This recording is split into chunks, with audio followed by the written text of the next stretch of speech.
Okay, good day everyone. Welcome students sa ato ang course Electricity and Magnetism.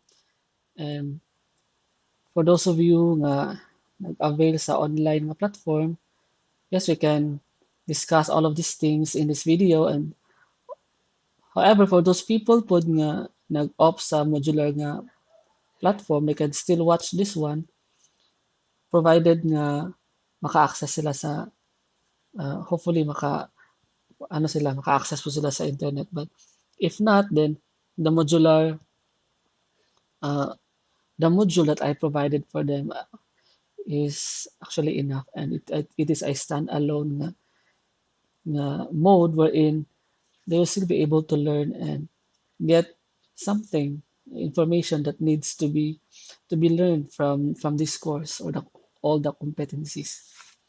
Okay, so electricity and magnetism, and we cannot actually overemphasize how important or how great is the impact of electricity and magnetism to our society, because without the discovery of electricity and of course the magnetism, all of the technology that we have right now would not be even possible. So the progression or the progress and then the development of mankind will really fall short. So dili gid siya kalupad. It will not really progress as how progressive it is now today without this electricity and magnetism concepts. Importante yan na siya. That's why we are able to communicate with each other through this virtual platform, because the fundamental idea of everything around us is built on electricity and magnetism. Okay? Not only nga important kay siya sa ato ang technology for our modern devices to work, the electricity and magnetism also is very important in the what do you call this? Mm,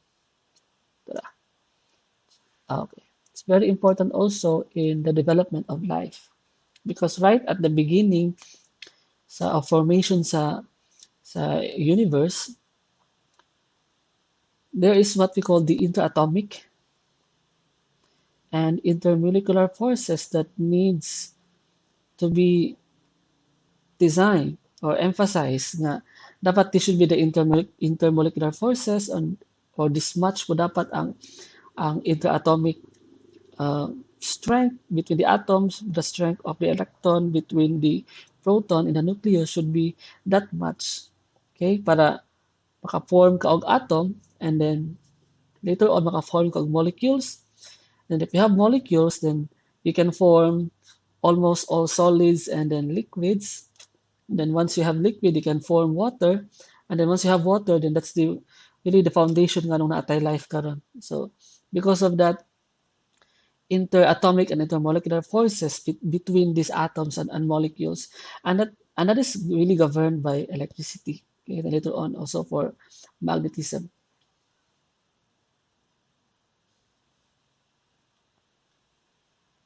Okay, so a little bit of history about the discovery of electricity and magnetism. So it actually date back yun, ano siya? So 2000 BC before Christ. So it's very old and ancient, siya. So documents suggest that magnetism was observed by the early Chinese. Okay. And then the Greeks also were able to observe some electrical and magnetic phenomena as early as 700 BC. So mga tao sa una kay grabe gyud sila ka inquisitive. I'm not discounting also the fact na mas inquisitive ang mga tao sa una compared ka na it's not, it's equally inquisitive, but in such a way nga katong sa unang panahon daghan kay mga things nga dapat pa-discover by the very basic and foundation. And then also before they have a lot of time, they don't have distractions, so they have all the time in the world to really think, okay, think and ponder and ask questions, mainly why, okay, why and how. That's why they were able to observe and ano sila ba, nakabantay sila kung nalagi mga electrical properties and they don't know na electrical na siya nga term and magnetic, but the behavior or the way they observe it is of electrical and magnetic in nature. Okay? They did experiments with amber and magnetite, and that is amber and magnetite do exhibit magnetic properties. Okay? So in 1600, so fast forward na ni siya, so daghan nahitapuan na in between, but mga major lang ang mga happenings ang ato ang i-record, ato ang i-discuss. So around 1600, so William Gilbert, he showed that electrification effects were not just confined to just using amber. Okay, before amber man ang ginagamit. So other materials may exhibit with a show electric effect, let's say a metal, say an iron, a copper, so on. And that electrification effects were a general phenomena. Okay, so any object can experience electrification effect. Not only metals, but also plastics can also experience electrification effect. Rubber, even us humans, we are not metals, but we do experience electrification effect because we are also made of atoms, and atoms are made of electrons and charged particles. So in 1785, so familiar kini siya, no? Si diligikan ang kaning coulomb, this is the unit of charge. So it was Charles, something sa name nga Charles, no, nga mga bright kina sila.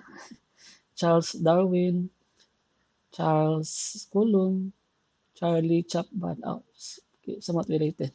So Charles Coulomb confirmed the relationship of electric forces as an inverse square law.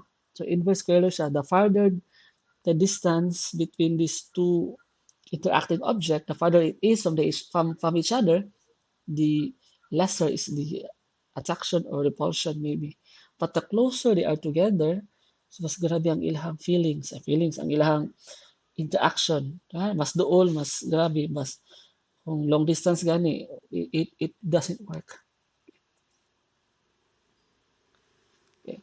Continuing with 1819, so Hans Ørsted found a compass needle. So, na-invento na ang compass needle ana nga time. He found out nga ma-deflect siya when imo siyang ipaduol sa carrying a wire carrying an electric current. So, why? Nga naman nga a compass needle will be deflected. Interact siya sa wire nga naay kurente, naay current ba. So, there must be some kind of a interaction going on. So, maybe na ay iproduce ang electric current, ang naigiproduce ang wire nga nag-carry electric current of something, maybe electric field or magnetic field. Sa katunga time, sa kaninga time, he was just curious and he was experimenting. He kept on experimenting para makuha niya ang iyang gusto nga dapat makuha nga valuable information. Then in 1831, Michael Faraday and Joseph Henry showed that when a wire is moved near a magnet, an electric current is produced in the wire. So somehow opposite siya ani, right? Kani siya din is mo deflect ang needle if imo ipaduol sa carrying a wire, whereas kani compass needle, by the way, is kind of a magnetic. Kani pod ang magnet ang wire ipaduol nimo sa magnet, somehow ang wire produce siya o generate siya og electric current. That's kind of amazing, right? Like naa siya relationship sa duha ba nga if you do this kani pod ibuhatan mo tabo pud sa pikas. So somehow related ba? If you can produce electricity, you can also produce magnetic field and vice versa.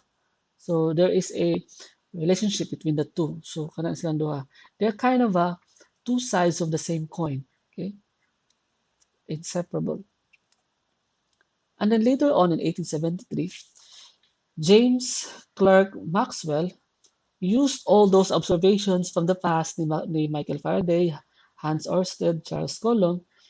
He made a very elegant, gi-summarize niya ang tanan ng mga observations about electricity and magnetism before they were treated as two different things. You have electricity and you have magnetism. And then later on, Maxwell realized from his equations, so mathematician man siya, mathematical physicist, he realized nga they're kind of a two different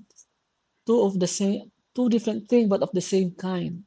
So you can produce magnetic field out from electric field, or you can produce electric field out from you can produce magnetic out from the electric and electric from the magnetic. So and vice versa. So gibuhatan ani niya og elegant equations, four elegant equations, simple equation of Maxwell. Okay? And kanang equation is mo na siyang equation of light. Diba? If very familiar na siya, I don't know if makita mo sa Facebook kana mga memes bitaw nga meme nga ay upat ka equation. So ingon nito and God said tapos na upat ka equation din sa ubos and there was light. Somehow inana siya. Okay? So the concept of electricity and magnetism ano siya. Both na sila kay link siya into the study of kani forces. So naka-electric force, then naka-magnetic force. Okay? So the concept of force links the study of electromagnetism. Okay? And the electromagnetic force between charged particles is one of the fundamental forces of nature. So muna siya ang pinaka-fundamental nga force. Na may upat ka fundamental nga mga nga forces sa nature, right? So itong we have four fundamental forces in nature. We have gravity, and then we have electromagnetic, and we have the nuclear. Don't know if makarecall pa muna sa inyong high school topic. Nuclear weak force, and then we have the nuclear strong force. So the electromagnetic force, muna siya sa katong interaction between the electron and the proton, or proton-proton, electron-electron. So how they interact is governed by the Coulomb's law of attraction. Okay? The charge is dependent sa usa kadako ang magnitude sa duha ka charges and usa ka layo ang ilahang distance between them. The closer, the stronger is the force. The farther they are apart from each other, the lesser is the strength of the force. So the four fundamental forces, we have gravity, electromagnetic, nuclear weak, and the nuclear strong force. Okay. So ang weak ato ni i-rank based sa strongest based sa strongest to weakest. Okay. So the strongest gidin is kani. So this is let's say top one strongest. Next in line is the electromagnetic. Okay. And then next is the nuclear weak force. And the weakest of them all is the gravity. Okay, we know nga the weakest actually is the gravity. If you compare nimo ang gravity to electromagnetic, they are way farther apart ang ilang strength. It's like a billion times stronger or a billion times stronger ang electromagnetic compared to gravity. That's how weak gravity is.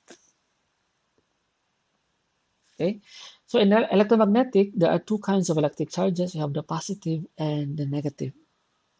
The negative charge are possessed by electrons, and the positive charge are possessed by protons. And the charges of the same sign repel. So kanang pareha gani, repel gina siya, pero opposite attracts, right? Opposite attracts. So charges of the same sign repel, and with opposite signs attract each other. Like proton and electron, they would attract each other. So let's consider this example. Yung figure din is an imaginary experiment, a thought experiment. You have a rubber here, and then you have a glass, and then the rubber is negatively charged, as you can see it in the figure, and then the glass is positively charged. So if the two of them are brought together, the glass and the rubber rod, because each because this rubber and glass carry opposite signs as charge, naturally they will attract. Okay, ma-attract na sila. So ang mahitabuan na is muduol ni ang rubber sa glass, so in response mutuyok siya kay na suspended man siya sa a rope. So ang ihang turning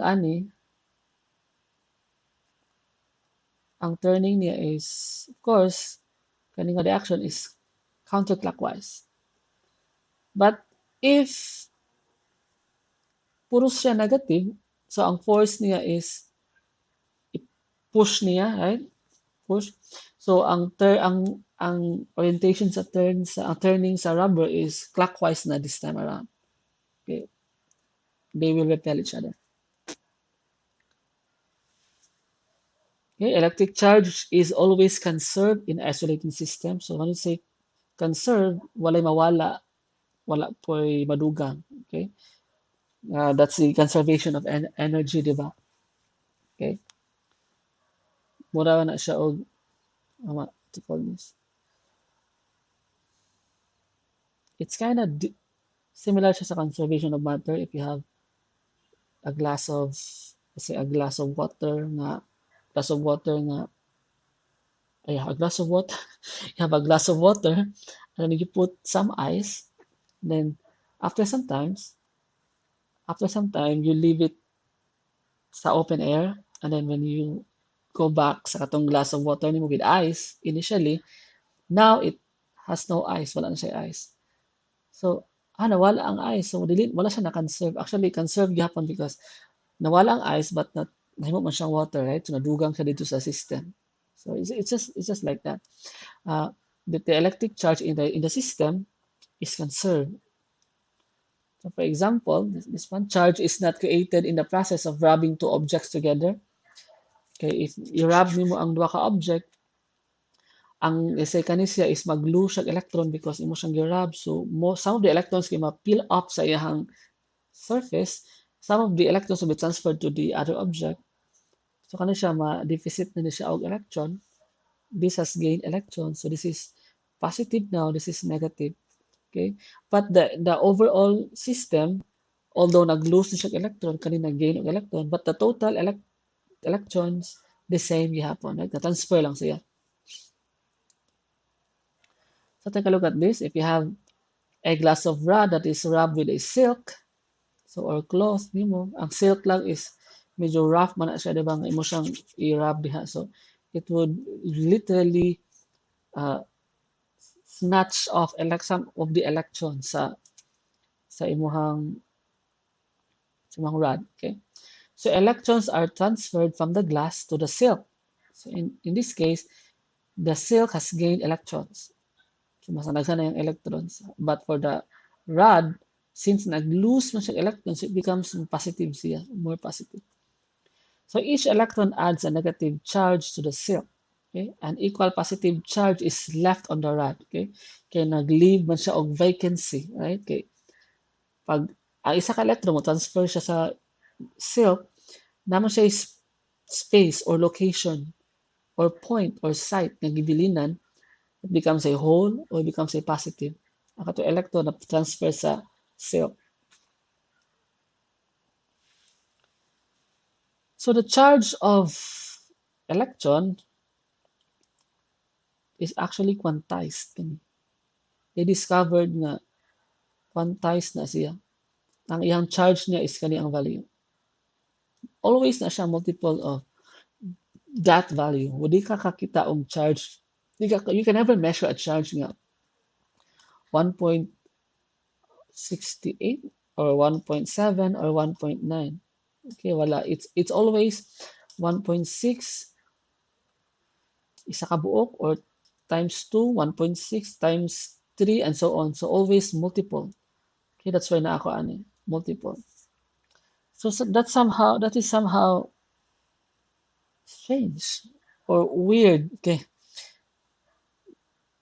All electrons are exactly the same. Parehas lang itsura, pareho po silang charge. Okay. Wala exist nga half electron, 1/4, 1/8, 1/16, wala. It's just a whole electron of this charge. And for the electron, we have negative E, and for the charge of proton is positive E. Now, these electrons charges are present in a conductor, and I mean they are present in the conductors, and daghan kay siya. There are a lot of electrons present in the conductor, and aside from that, there are free electrons sa imong conductor, and but most of the electrons kay na bound siya sa atom, so naa siya sa atom ba na bound siya, but there are those electrons nga wala siya na bind sa atom, but they are shared between different atoms. So gakuan siya, they call it free electrons or electron cloud. And these free electrons, they can freely hop from side to side, okay, from different places around in the entire conductor or any material in a conductor siya or metal. So these free electrons are not bound to the atom, so they are loosely bound. So gamay lang nga energy maka-escape siya, but not really maka-escape sa surface, but maka-move around lang siya sa surface sa conductor. Okay? So with the presence of energy, heat, and light, so ma-disturb na ang electrons free electrons sa mga conductor, then they will move around. But because of the electrons moving this direction, ako ibang electron nga padulong dinha, so all of those kay ma-balance out, ma-cancel out, so walay current, so to speak, walay one movement sa electrons in one direction. That's why walay current ang imuhang electron. Unless otherwise, butangan nimo siya potential difference or battery. Later on, we discuss na siya. So examples of good conductors ginagamit sa electrical wirings, you have copper, aluminum, silver, very expensive, but mas ano ni siya, mas nindot ni siya, mas nindot siya conductor, but they are not used in our every household wiring because it's expensive. Even gold, mas nindot siya nga conductor. If gold ang imong wiring, pataod kag wire sa inyong balay, kaugmaan na, wala na, didang na. So when a good conductor is charged in a small region, the charge readily distributes itself over the entire surface of the material kaya para mo balance siya. Meaning, the reason nga mo distribute na siya within the entire material just to maintain a minimum energy, ang total niya. That's the configuration nga minimum ang iyahang energy. I mean, we have also another type of material, we have insulator. Insulators are very opposite sa conductor because insulator, they insulate. They don't want to do anything about conduction or about electrons. So wala sila capability to conduct current or wala sila free electrons because electrons are bound to atoms tanan. So wala siya free electrons. And these electrons cannot move throughout the material. And so, although naano siya gamit kay insulator because that's why imong wiring, delikado man na siya if wala siya insulation kay ma-accidentally matouch na, then we get electrocuted and that will cause death. So we don't want that. We will avoid that. So tanan wire na siya insulation, right? Para dili siya makakandak og current or electrons, di siya ka-transfer electrons from the conductor towards you. So examples of a good insulator are glass, you have the rubber, and then wood. So when a good insulator is charged in a small region, the charge is unable to move to other regions of the material. So that's why it's a insulator, so dili siya ka-conduct of current or electricity. Then we have semiconductors. Kani siya is an electrical properties that are somewhere between those of insulator and conductor. So they are in between. Okay, nasa tunga-tunga. And because of this semiconductor nga naa siya ani nga property, they are very very valuable sa ato ang electronic chips, atong computer chips. That's why naat aning mga computer, cell phones because of semiconductors. So thanks to the semiconductors. So kailangan with semiconductors ang gamiton sa mga computer parts, cell phones, mobile devices because we want to control the electricity. So sa semiconductor man gud ma-control nimo ang electricity ba? Ma-control nimo pila ka daghan or pwede nimo siya ma-off. Basta naa siya idea nga ma-off nimo ang current tapos pwede po nimo siya i-on naa siya current pag i-on. And that is not possible man sa conductor. Right? Conductor is maka conduct siya electricity but we want also nga ma-off siya so it's difficult nga ma-stop ang current i-off, right? Sa insulator pod wala kay current, stop siya but it's very difficult pod nga padagan nimo ang kuan to make electricity to happen so i-on nimo lisod sad siya. So we want something nga dali na siya i-on, dali na po siya i-off. That's semiconductor. Okay? Semiconductors are the main component gid sa atong computers and cell phones. Our cell phones have millions, billions of these semiconductors inside, and our laptops and computers have billions or even trillions na siya, depende kung Core i7 or Core i5. There are a lot of these semiconductors that switch on and off simultaneously. So, kana siya.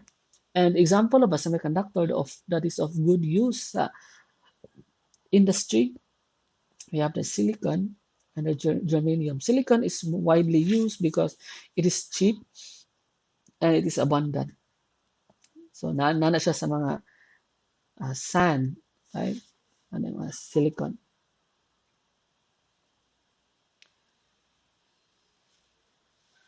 So, let's talk about this one. If you have an object and then we want nga kaning object na siya electrification effect. We want this object to be charged. But we want this to be charged without touching it. So that we can do that by induction. So charging by induction requires no contact with the object during the charge. So muna siya ang steps. Assume we start with a neutral metallic sphere. So neutral siya because it contains equal number of electrons and protons, so equal positive and negative charges. The total is 0. Okay. Next is a charged rubber rod is placed near to the nako yung rod nga negatively charged, ipaduol nako siya sa ako ang metal ball or charge o ako ang sphere. Since negative man na siya, so some of the positives sa sphere will get attracted towards this negatively charged rubber rod. Okay? So ang electron mo, mga electrons pud mo redistribute kani mo redistribute siya because of the presence of this negative. So some of the positive kay ma-incline siya towards negative na charge na rubber.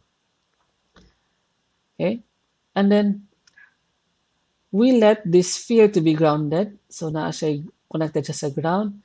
So if there's a ground, so some of the electrons can escape. You see? So escape siya. So mahitabuan na if tangtangon nimo ng ground, so nagamay na ang electrons, right? Okay? Ang process niya is naghan na ang plus, gamay ang minus. So this becomes charge. Okay? So if you remove this rubber rod, tapos mo redistribute na siya within sa sphere ang imuhang so mo redistribute siya sa sphere.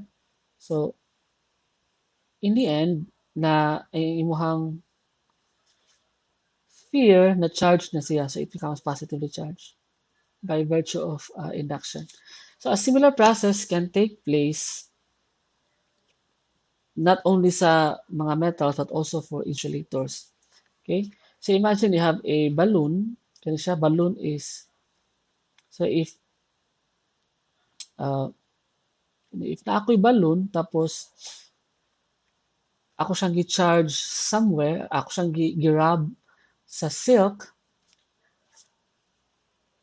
siyang gi-rub sa silk ang balloon, and then ako siyang gi-attach o gi-stick sa wall or ceiling, manotice na ako nga mupilit siya dito. Right? And how come nga na siya interaction nga dili man metal ang balloon or even ang wall? They're not metals, they're not conductors, but they're insulators. So electrification effect is a general phenomenon.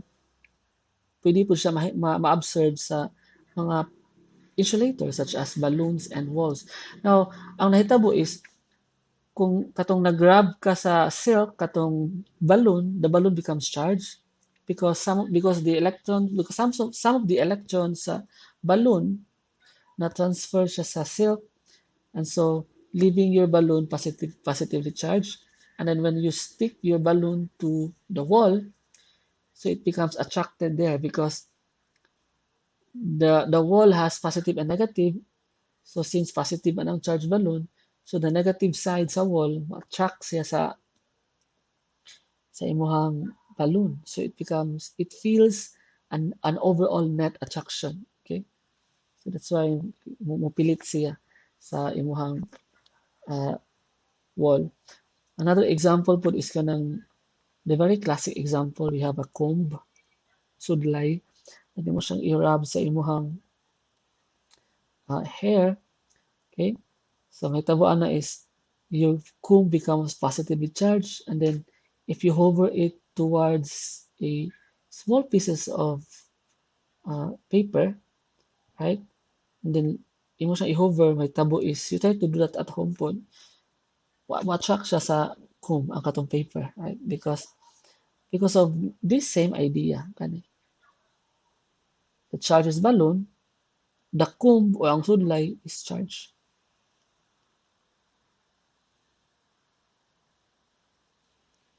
So thanks to Charles Coulomb because he made a lot of contribution sa development sa electrostatics and magnetism. And aside from electricity and magnetism, he also made significant contributions sa kaning mga areas. We have the strength and integrity of materials, structural mechanics, more on engineering na siya mga applications, and then ergonomics. So what is Coulomb's law? Okay? Mo naman to atong nahisgutan ka kanina, di ba? So it was Charles Coulomb, he measured the magnitudes of the electric force between two small charged spheres. And then he found out na ang force between them is inversely proportional to the separation distance, okay, along the line. The greater is the distance, the lesser is the attraction. But the closer they are together, the stronger is the bond or the attraction. And also the force is proportional to charge Q1 and Q2 depending on unsa ka dako ang magnitude sa charge, mao pud kusog ang attraction or repulsion maybe. And the electrical force between the stationary point charge is always given by the Coulomb's law. So given by an equation. So it's given by this equation. So the Coulomb constant.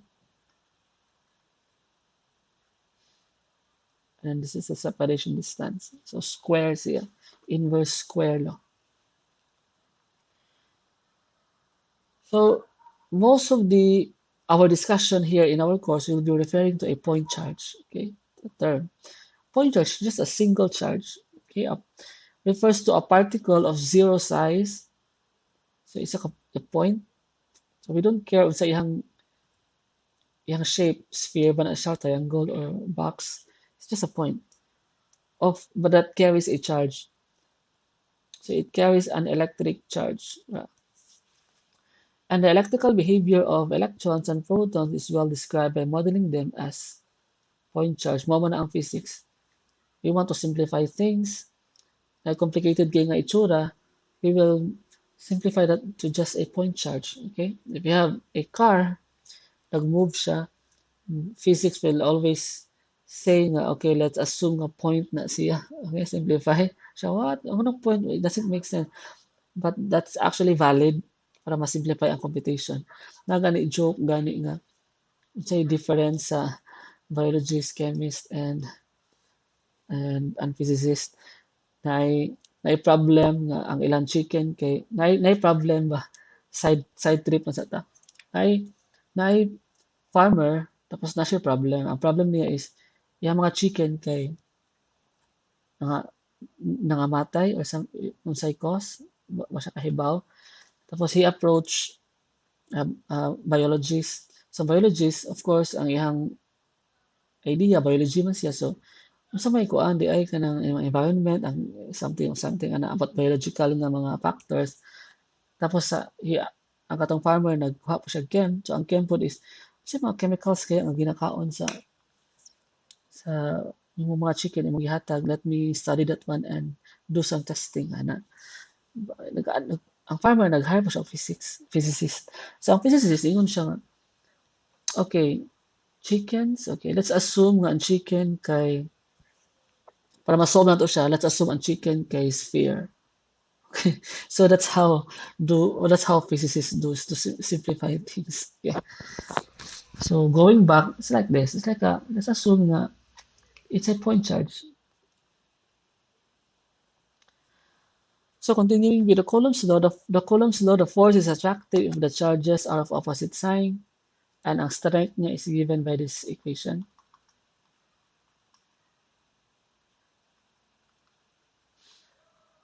Oh.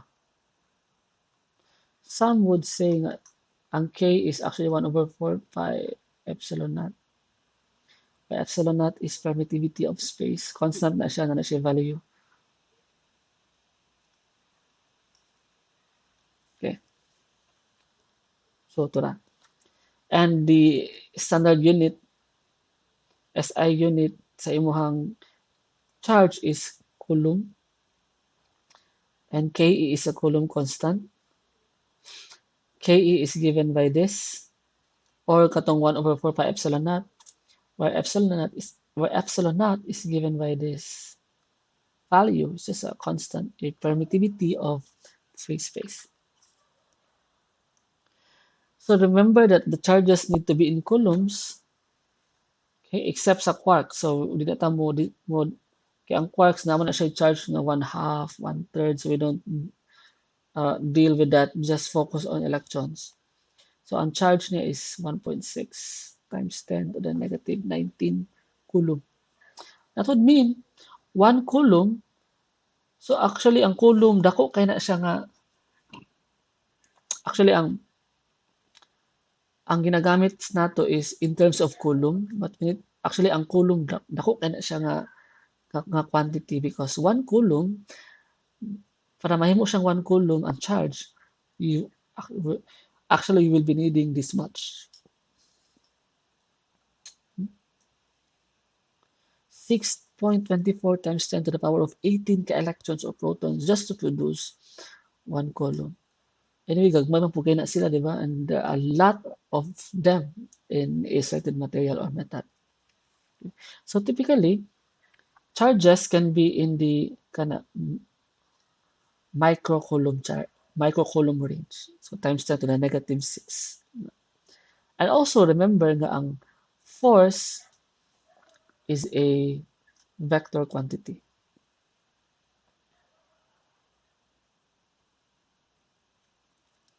So we have the following charge, the electron, proton, and a neutron. And then take note na almost pareha ang charge sa electron and proton. Neutron is neutral, wala siya charge, is 0. But they have different masses. So take note na gamay ang mass sa electron. That's why sa chem, atomic mass comprises only of the proton and the neutron nasa nucleus. Okay, the mass of the electron is very negligible, quite very small compared to the masses of the proton and the electron.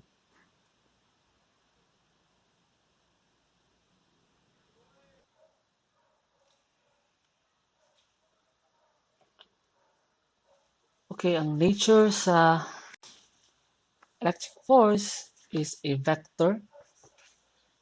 Okay, I hope naka-encounter na mo before sa high school about vectors sa physics. Vectors are quantities nga naa siya magnitude and naa po siya direction. So the force of or the Coulomb's law nga equation, the Coulomb's law nga equation is given by this, and it is a vector quantity, so it has direction. So ang iyahang attraction or repulsion between two objects, ang iyang net force is a vector, so magmatter gud siya kung asa padulong, paana ba or kung paana siya dito ba, so magmatter kung unsa direction. That's why it's a vector quantity. And then the like charges produce a repulsive force between them. So in this case, kaning figure, we have positive man siya, and this is positive. And so the distance between them is given by this r. Okay, so it is repulsive siya. Okay, so na ako'y duha ka force diri. This is force F12, meaning force exerted by charge 1 to charge 2. So dito siya padulong. Okay, so kani siya is mo exert ni siya og force dito kay ang electric ang force nga direction sa positive is always man na siya outward, right? So maka-feel na siya og force dito. That's why ang iyang force is dito padulong because that's the force exerted by charge 1 to charge 2. Kani pod mo nang ang force niya is sa opposite direction pod sa F12 because this is the force exerted by charge 2 to charge 1. That's why ana siya. Yeah.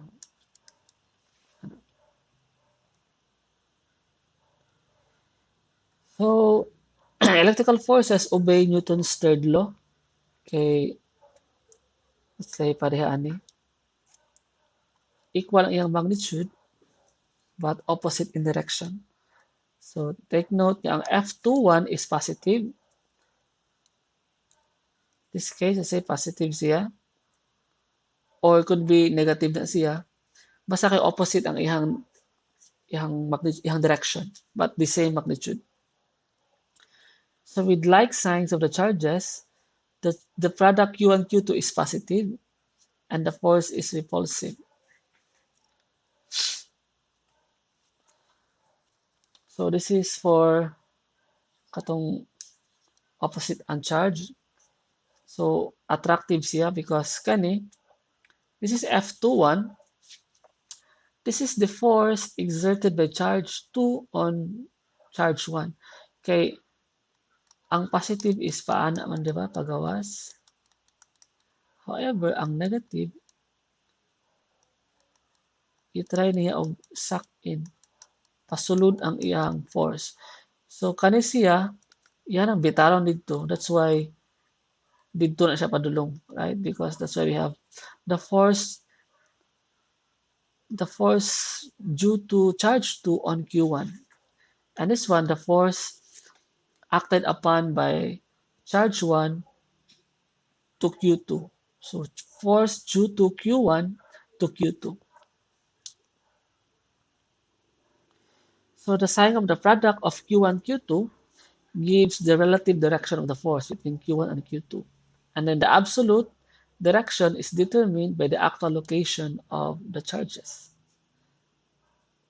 So what if we have multiple charges present? So how do we account for the forces, right?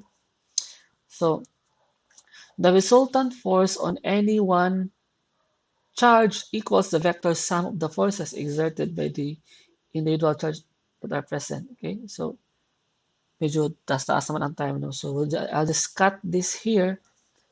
Kani nga moment, just part 1 lang ni siya, and then continue ni siya sa next video for part 2 para dili kayo dako ang consumption sa kaning time for each. Okay, as much as possible, less than 1 hour ang kada video. Okay. Continue lang ta sa next video.